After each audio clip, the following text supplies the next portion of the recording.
رانی صاحب، میں نے آپ کا ایک ویڈیو کلپ دیکھا تھا جس میں آپ نے بتایا تھا کہ تین آپ نے اپنے بتائے تھے کہ آ، انسان قرآن کو تدبر کا موضوع بنا لے، ایک عام بندے کا خدا سے رابطہ، یا اللہ کے دین کے لیے خدمت کے لیے نکل جائے، یا یہ فیصلہ کر لے کہ اس نے کسی سے انتقام نہیں لینا۔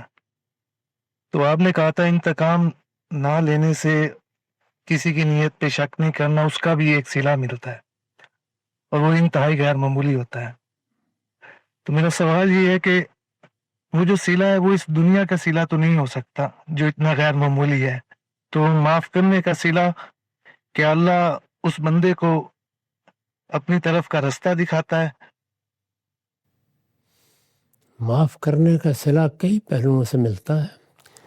طبیعت پہ سکینت نازل ہوتی ہے، انسان اضطرابات سے نجات پا جاتا ہے، اس کی شخصیت مثبت شخصیت بنتی ہے، وہ منفی چیزوں میں الجھتا نہیں۔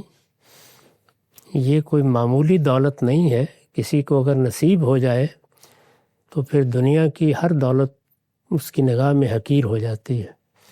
آخرت میں اندازہ ہی نہیں کر سکتے آپ کہ اللہ تعالیٰ اپنے فردوس میں کیا کیا اہتمام اس کے لیے کرے گا، جب وہ خود یہ فرماتا ہے کہ جب تم معاف کر دیتے ہو تو تم نہیں جانتے کہ یہ کیا حکمت ہے جو اللہ کسی کو عطا کرتا ہے۔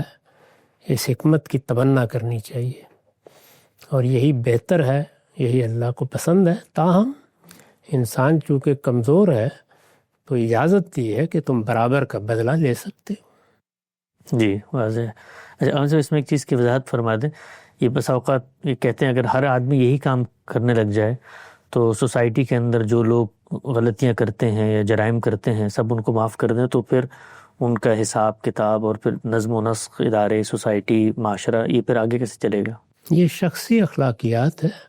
سوسائٹی کا کام عدل فراہم کرنا ہے، اس کے لیے الگ قواعد ہیں، اس کے لیے الگ ضوابط ہیں۔ جب آپ کوئی نظم اجتماعی بناتے ہیں تو اس میں اللہ تعالیٰ نے بھی بتا دیا ہے اور انسان کی عقل بھی رہنمائی کرتی ہے کہ وہ کون سی جگہ ہے جہاں آپ پابند ہیں، آپ کو ہر حال میں سزا دینی ہے، اور وہ کون سے دائرے ہیں جس میں ترغیب دینی ہے، اصلاح کرنی ہے، اور وہ کون سی جگہ ہے جہاں معافی کے امکانات ہیں۔